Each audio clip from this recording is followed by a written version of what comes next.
आदिवासी समाज जो है घटिया में लेकर एम्बुलेंस तक पहुंचाया प्रसव पीड़ा के दौरान। पहाड़ जो है उसमें कई ऐसे गांव हैं।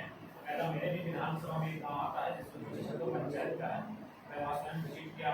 वहाँ प्रधानमंत्री सड़क योजना का काम पिछले 10 सालों से चल रहा है। तो मैंने विभाग के अधिकारियों को भी निर्देशित दिया है कि देखिए इतने लंबे समय से तो कोई काम नहीं चल रहा है।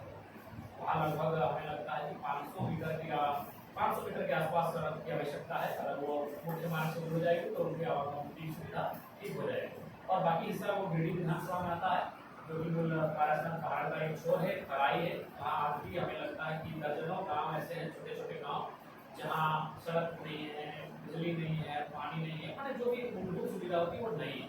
और कह सकते हैं कि उस विधानसभा के जो विधायक है वो मंत्री भी बने, मतलब उन्हें इस पर ध्यान देने की आवश्यकता है। मैं जब विधायक नहीं बना था, जब मैं किसी राजनीतिक एक्टिविटी में नहीं था, तब भी मैं उस समय कुछ गाँव में गया था, विजिट किया हमने। वो सतखटिया के नाम से जाना जाता है, वहाँ कुछ सुविधाएं नहीं।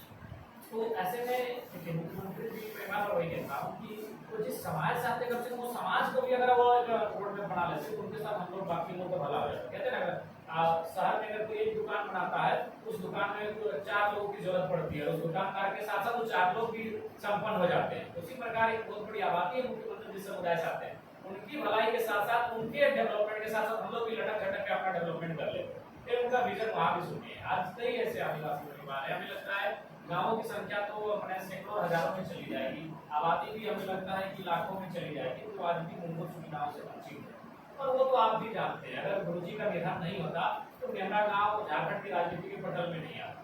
किसी विधायक ने उसकी चर्चा नहीं किया सिवाय मेरे, क्योंकि हम भाई स्पष्टवादी हैं, जो कहेंगे स्पष्ट कहेंगे। मैंने भी वही कहा कि जब 10 दिनों में मेरा गाँव की तकदीर बदल सकती है तो 25 सालों में राजनीति नहीं बदली। उस गाँव में क्या था? कुछ भी नहीं, सड़क नहीं था, बिजली नहीं था, खंभे नहीं थे, लाइट नहीं था, टावर का लोकेशन नहीं था। तो सारा मात्र 10 दिन, गुरुजी के निधन की तारीख से लेकर गुरुजी के 10 कर्म की तारीख के बीच में जो समय आता है, उस समय में ये सारे काम हो गए। तो मुख्यमंत्री का जो पैतृक काम है, जहाँ उनके माता पिता रहे हैं, जहाँ उनके दादाजी रहे हैं, जहाँ उनके पूरे माने पैतृक सारे लोग वहाँ रहे हैं, उस गाँव की अवस्था गुरुजी के निधन में तो वो गाँव या तंगाली में होता।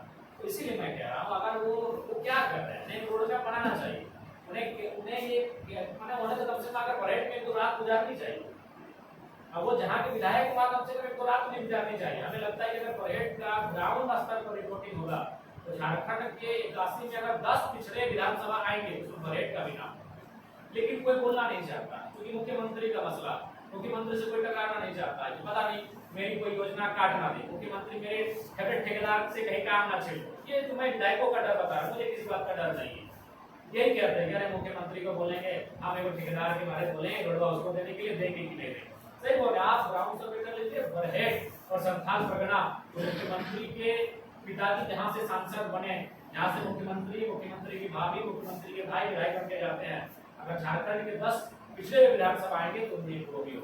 उनके प्रधानमंत्री को भी जानने में 2-4 बात आकर व्यतीत करना चाहिए, उन लोगों से बातचीत करनी चाहिए, उनसे मिलना चाहिए, उनसे संवाद करना चाहिए। लेकिन वो अपना समय यहाँ देते हैं। ठीक है, आप मुख्यमंत्री बड़ा रांची में रहेंगे और रांची में आपको रहना भी चाहिए, लेकिन कम से कम 2 महीने में 3 महीने में आकर बैठ के सुदूर ग्रामीण क्षेत्रों में खासकर संथाल परिवार के बीच में बैठना चाहिए, उनकी आर्थिक सामाजिक स्थिति का जायजा लेना चाहिए। इसको तो मैंने विधानसभा में इस बात को उठाया था कि झारखंड राज्य में